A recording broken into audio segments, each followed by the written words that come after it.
Olá a todos, sejam bem-vindos. Walter dos Santos, mais uma vez gravando um vídeo para vocês aqui no canal. No vídeo de hoje vamos falar de uma decisão em que o INSS reconheceu o direito a um trabalhador à aposentadoria especial por exposição a componentes da gasolina vendida em postos de combustíveis. Por que é importante a gente gravar esse tipo de vídeo? Primeiro, esse tipo de decisão fora proferido diretamente pelo INSS, ou seja, é uma decisão administrativa em que o próprio INSS reconhece esse direito a esse trabalhador sem que houvesse a necessidade deste cidadão ir até a justiça, ou seja, procurar a justiça para fazer valer esse direito. Para que vocês compreendam melhor o caso, eu já vou mostrar parte da decisão, igualmente vou deixá-la em um link na descrição do vídeo para que vocês a acessem e tenham contato com todas essas informações, com o julgado completo, mas é muito importante a gente falar desse tipo de acontecimento em que vem o INSS e reconhece a um frentista o direito à aposentadoria especial por exposição ao benzeno, que é o componente da gasolina revendida em postos de combustíveis. E isto, evidentemente, abre precedente, abre embasamento, possibilita a oportunidade de outras pessoas, de outros trabalhadores fazer a mesma coisa, ingressar com este tipo de procedimento, desde que tenha exercido as atividades em locais semelhantes. Aqui está a primeira parte do julgamento. Eu sei que tem muitos profissionais que me acompanham e quer marcar, quer anotar esses dados até para utilizar depois em casos semelhantes. De antemão, eu já lhes alerto que não precisa fazer isso, porque a decisão está inteira para vocês baixar em PDF lá no meu blog. Basta acessá-lo por meio de um link que eu vou deixar na descrição deste vídeo. No primeiro momento, quando o trabalhador ingressou com este recurso administrativo, ele foi negado no INSS. Entretanto, o trabalhador recorreu a uma Câmara de Julgamento do Conselho de Recursos da Previdência Social, os famosos CRPS, e lá ficou garantido o seu direito à aposentadoria especial, exatamente porque ele trabalhava com exposição a esses componentes da gasolina. É importante a gente deixar registrado aqui que a aposentadoria por tempo de contribuição está prevista lá no artigo 56 do Decreto-Lei número 3.048, que aí insere-se também a aposentadoria, evidentemente, especial, que é uma espécie do gênero aposentadoria por tempo de contribuição.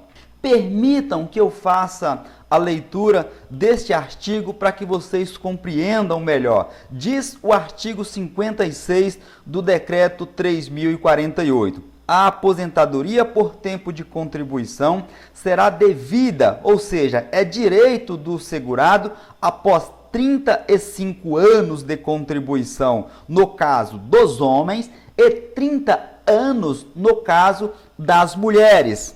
Isso é muito importante para vocês tomar conhecimento de decisões iguais a esta, pessoal. É muito importante porque eu sei que muita gente que segue a gente aqui no canal, desculpem a redundância, né?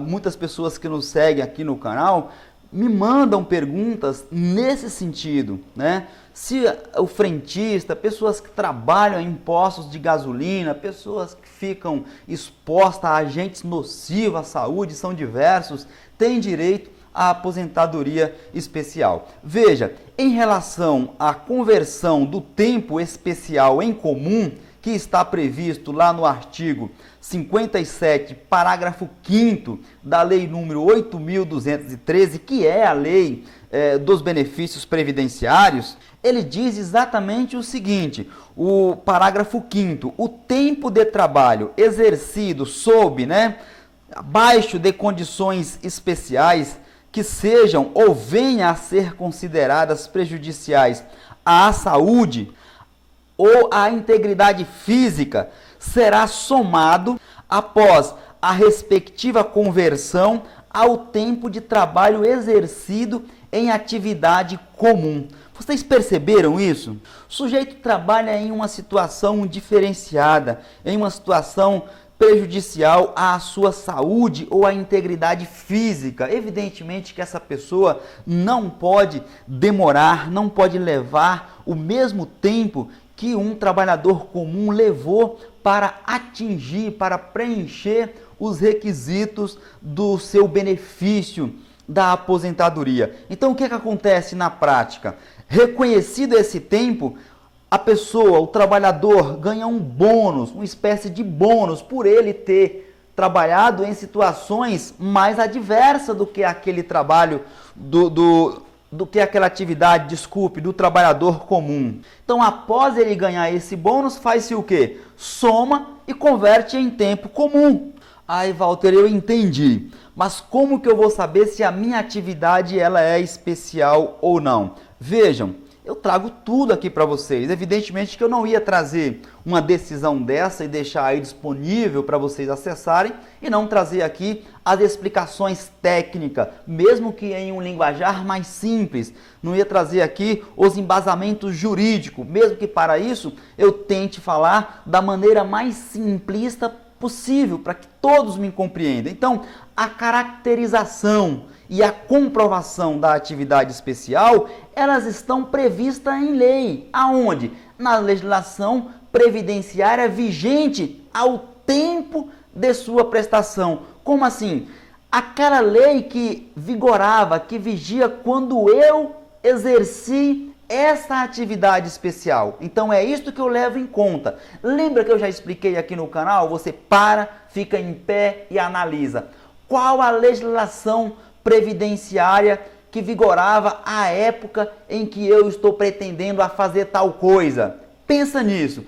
Eu trabalhei em 1988. Para no tempo, faz igual o meu avô dizia, dá uma assuntada e verifica qual que é a legislação que àquela época disciplinava a matéria em que você está buscando informação. E com isso, você vai compreender exatamente o que nós estamos falando. Por isso que nós fizemos questão de ler esse artigo para você, o artigo 70 do decreto número 3048. Todo mundo que tem algum tipo de relacionamento com o direito previdenciário, com a legislação previdenciária, deve conhecer esse decreto número 3048. Igualmente, eu recomendo sempre que o conheça também a lei número 8.213, 8.212, enfim, são legislações intimamente ligadas a esses casos. E diz o seguinte, o parágrafo 1º deste artigo, artigo 70, a caracterização e a comprovação do tempo de atividade sob condições especiais obedecerá ao disposto, o que está escrito lá na legislação em vigor na época da prestação do serviço, na época em que eu exercia as atividades. É isso que o legislador está dizendo para vocês.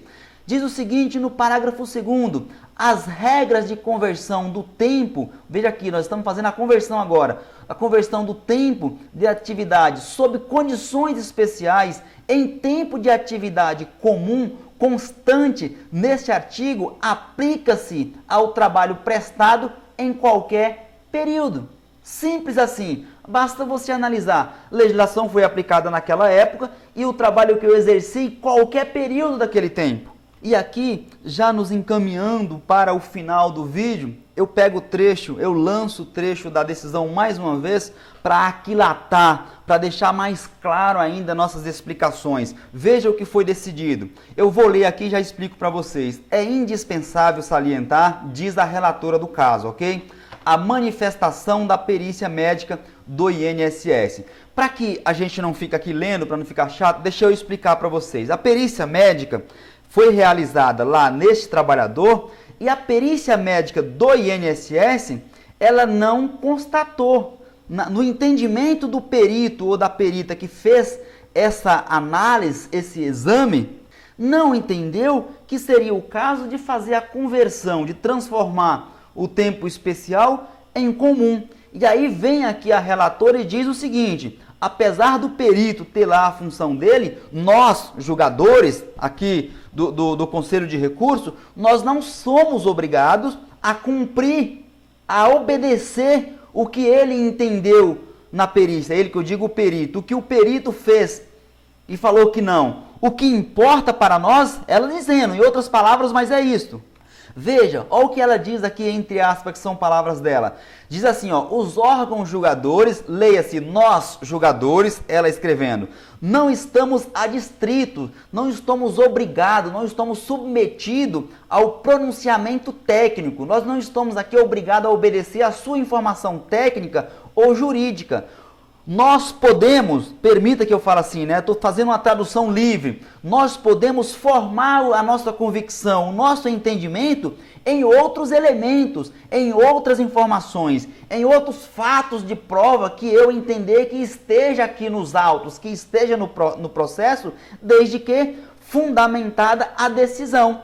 É isto que ela está dizendo. Olha, eu não estou aqui obrigado a seguir o que você está mandando. Eu vou analisar os autos, se estiver de acordo com o meu entendimento, vou fundamentar, vou decidir e vou conceder esse benefício para o trabalhador. Por que ela faz isso, Walter? Porque os julgadores eles têm o livre convencimento das provas e o reconhecimento de tempo especial não consistiu matéria eminentemente médica. Está falando aqui, ó, não foi só as informações médicas que me trouxe o convencimento. Porque tem outros aspectos, tem outras informações que eu vou analisar juridicamente e vou considerar na minha decisão. Foi isto que a relatora deste caso, no processo administrativo, quis dizer para todos vocês.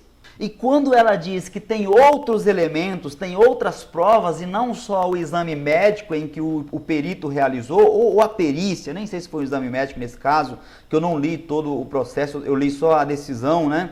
Mas eu não sei qual foi o ato que o perito fez, vamos chamar de perícia para vocês compreenderem melhor, porque perícia, entenda-se, uma série de coisas que são analisadas e chama simplesmente de perícia, né? Mas lá, como eu disse para vocês, não foi constatado. Só que o que acontece? Na prática, geralmente em ações trabalhistas, em ações relacionadas ao INSS, existe muito isso, de pedir uma perícia no local. E foi o que foi feito. Foi realizada a diligência. Para quê? Para comprovar se de fato tinha os componentes, se o trabalhador de fato era exposto enquanto exercia as suas atividades a algum tipo desses agentes. E lá foi comprovado que o trabalhador de fato exercia as suas atividades exposto a esses agentes prejudiciais à saúde, que a meu modo de entender não precisaria aqui nem ir lá comprovar, porque veja, um posto de gasolina, vocês há de convir comigo que isso por si só já é por demais nocivo à saúde. Veja em parte da decisão aqui, ó, que ficou comprovado que o segurado trabalhava no abastecimento de veículos e ainda que não fosse, não pode se falar em falta de habitualidade na exposição. Eles pegam muito nisso daqui, principalmente o INSS quando vai contestar, fala, ele de fato trabalhou, mas não era habitual as atividades dele. Trabalhou esporadicamente, uma vez ou outra. Não, neste caso aqui ficou comprovada a habitualidade na exposição. Por quê? Porque o sujeito vive durante todo o seu período de trabalho, o seu turno de trabalho, ali naquele ambiente, exposto a tudo isto.